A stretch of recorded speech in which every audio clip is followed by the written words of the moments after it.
Hey, you're listening to Stop the Scroll, a social media marketing podcast, and I'm your host, Heidi Schmidt. I'm a social media strategist and agency owner with over 15 years of marketing experiences helping businesses grow online. We'll be diving into what you need to know so that you can show up confidently online without the overwhelm. Get your notebook ready to jot down some amazing marketing gems, and let's dive into it. Welcome back to another episode of Stop the Scroll, your favorite marketing podcast. I am your host, Heidi Schmidt. I own an agency and I am a social media marketer, and I work with small businesses to help alleviate the overwhelm of marketing.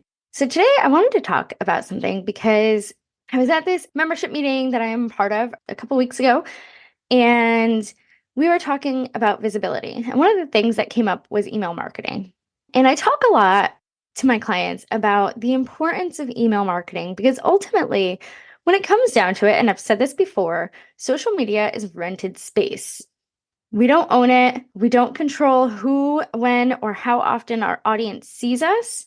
Probably 75 to 80% of your audience isn't going to see you. So email marketing is kind of a critical component. Like if you're putting out content, like a blog, a podcast, videos, anything like that, it's so important to have and build an email list. One of my clients, she is a true testament to this. She literally texts me whenever I send out an email for her, and she'll be like, "It's working again. I just got another discovery call." Literally, she gets like a discovery call from every email that we send for her. And we send like 1 to 2 per week. One of them is just sending out her podcast. So email works, people. Email works. I wanted to share just a couple of statistics that I found, and you can find these anywhere. I usually get a lot of my marketing statistics from HubSpot, but there's a number of different places that you can get these from. If you think about email marketing, there is about 4 billion people who use email every day, whether they're checking their email, whether they're sending emails. 88% of email users check that email multiple times a day. There's only like a small percentage that doesn't check their email at least once per day. And this is a whole other topic because people often ask, what's the best time to send it? Well, it depends. It depends on your audience. It depends on your analytics. I will say that everything that I have experienced, I try not to send at the top of the hour because that's when all of the big companies, that's when they schedule their emails to go out. So if you're sending it at 8 a.m. instead of 8 a.m., maybe send it at 8:05 or 7:55 or 8:15, send it at times that are not on the hour. And in terms of customer acquisition, email is about 40 times more effective than social media in terms of acquiring those customers. So in terms of how you convert your audience, email is so much more effective. So much more effective. So do not underestimate the power of email. And on that note, email generates on average, for every $1 that you spend on email marketing, you're going to generate probably around $40. So for every $1 that you spend, you can expect a 4,000% return on investment. That is an insane ROI. So if you're not building an email list, if you do not have an email list and you're not reaching out to them, or even if you do and you're not regularly touching them, you're missing out, my friends. You are missing out. And why is this so important? Because, and I touched on this, you own that list. Those people can opt out whenever they want. Make sure that you have an opt out, please. But people have to opt in. Like, we don't buy lists anymore. This isn't 2010. Like, we're not buying lists. These are people that are opting in to hear from you. They want to hear from you. On average, my clients get, I'd say, between like a 35 to 50% open rate, which is insane. So like if you have a list of 1,000 people, that's 350 to 600 people that are hearing from you, that are reading your emails whenever you send them. I bet you, even if you have 1,000 followers on social media, that you're not getting that kind of reach. Whenever you put out a post, like you're not getting that kind of reach on social media. I can almost guarantee it. So that comes the question, and this is what we're talking about today. How do we build an email list? And there are so many ways to build an email list, and you can start with your website. I had a client tell me, she's like, I don't even have a contact us page. That is the easiest way to get people onto your list. Like if they contact you, if they're reaching out to you, like have a little box that says opt in. So looking at your website, have a contact us page, have a form on your website that's a simple, subscribe to our updates. Having pop-ups, having a pop-up for like a lead magnet, or having a pop-up that pops up, like it's called an exit intent pop-up, having that, you can set those up on, I use Squarespace for my website, and they're pretty easy to set up. But making sure that you have those type of forms on your website, that they're optimized. If you have them and they're not converting, if you're not building that list, maybe you need to rethink the calls to action that you're using. Another way is to have a kind of chatbot on your website. Hey, how can we help you? Like that might be more advanced, definitely more advanced, but that's another way to grow your email list also. So thinking about how your website is set up to grow your list is so important. And that's just the basic, like just a basic, like, subscribe to our updates. Then we get into having lead magnets. And lead magnets are great because you can promote them on social media. You can promote them on your website with pop-ups. You can have a SEO optimized landing page to get found. There are a number of things that you can do with a lead magnet. So making sure that you have a lead magnet to grow that list, because obviously like people aren't going to give you their email address for nothing. I mean, maybe they will, especially if you have a really valuable newsletter. If you're giving out super helpful information, you're putting out regular content, and you have good traffic to your blog, like subscribe to our newsletter to stay up to date with all of our, blog articles, whatever it is. That's a great way to promote the content that you're putting out otherwise. And as far as lead magnets, a lot of people tend to I overthink them. I'm not going to lie. I overthink my lead magnets, and I think that they're all kind of garbage right now. I need to redo them. But having a lead magnet that you promote on social media, whether you do Facebook ads, whatever you do, social advertising with a lead magnet is a great way to grow your list. But maybe you're not there yet. If you're just like a business who's like, oh my God, this feels overwhelming, like maybe don't start with a lead magnet. But that brings us to promoting your list on your social media. Like, hey, subscribe to our newsletter to stay up to date. I've worked with a number of clients where we do that for them because that is one of their goals. Like they want more people on their list. We want to be promoting opportunities to visit our website, sign up for our newsletter, et cetera, et cetera, et cetera. So promoting your list on social media, whether organically or through social advertising, is a great, great way to gather subscribers. But again, some people might not be there yet. And if your social media audience needs to grow too, like that might not be the best first option. Let's be honest. So add it to your email signature. Add a simple link to subscribe to our email newsletter. That is a great way to give people the opportunity to opt in. If you're someone who does lots and lots of, say, offline events, like whether it's networking, whether you go to trade shows, whether you host events, whatever it is, having a QR code with link to a sign up page is a great way to capture those people that you're connecting with in person. A large part of my list, I'm not going to lie, probably started when I started going to lots of networking events as I was starting my business. And there's nothing wrong with that. Maybe tell people like, oh, do you mind if I add you to my email list? That's probably an appropriate way, because otherwise they might think that you're spamming them if they're like, wait, have I met you? Personally, I don't love being added to lists if I've never, we're beyond like buying lists. We're beyond like adding people to lists who don't want to be there. So make sure, like, if you get business cards at an event, like, make sure you tell them that you're going to add them to your list and that they're okay with it. I think a lot of people expect that at networking events. I could be completely wrong. I think only a couple of people have added me to their list from networking events, and you could probably debate the legitimacy of that to me. But again, if you are starting from scratch, that is an easy way to get started with building that list. People will opt out. Like, as long as you have an opt out, that's an important thing to have on your email.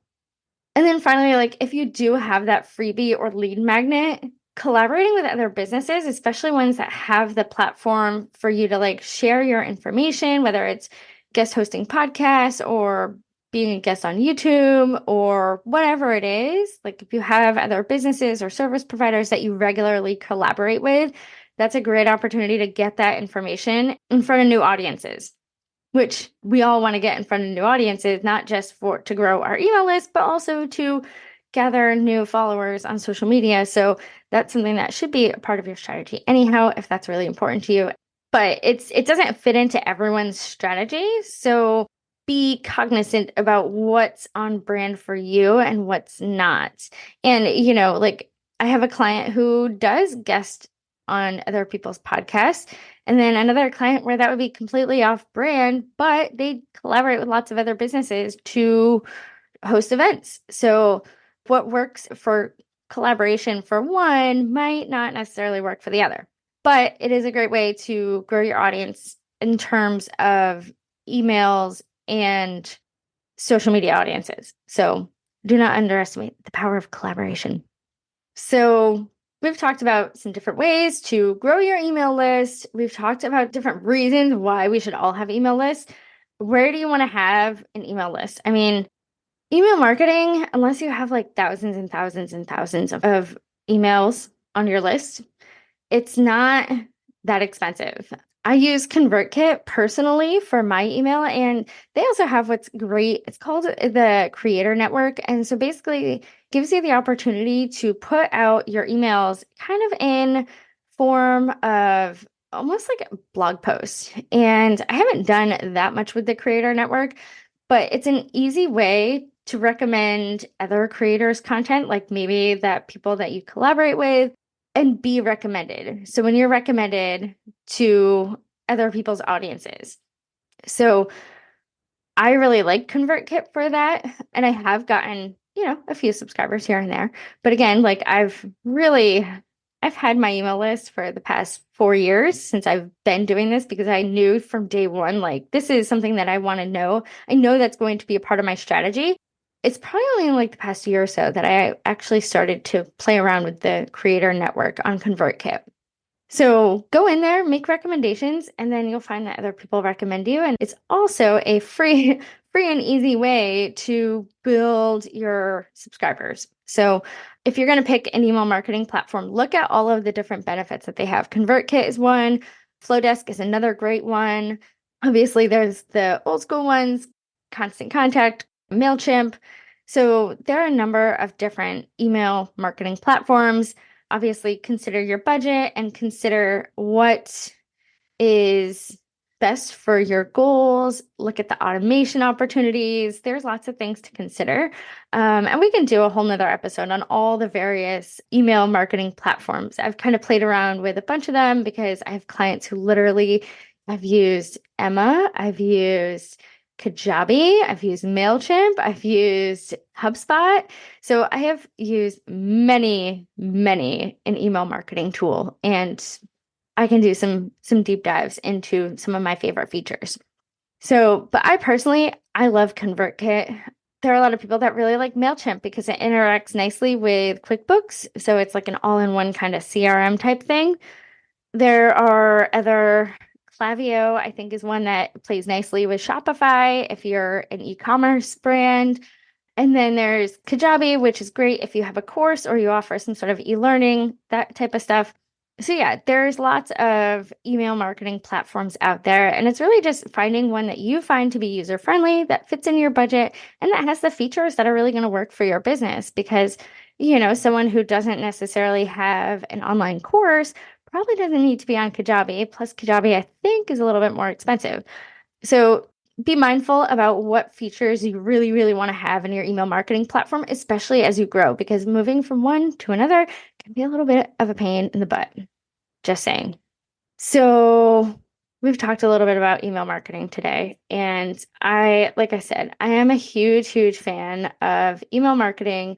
As far as online opt-ins, we could have a whole other conversation. And also, like, if you are curious about how to start your email list and you want some advice, schedule a strategy session with me. My strategy sessions are not just for social media. We can talk holistically about your marketing strategy and kind of brainstorm ways to grow your list, all that kind of fun stuff. So I'll drop my link in the show notes if you want to schedule a strategy session. That is all for today. Again, do not underestimate the power of email marketing. It's such an opportunity that I find that so many people sleep on because they feel like it's more overwhelming than it actually is. Similar to social media, you do not need to overthink what you put out to your list.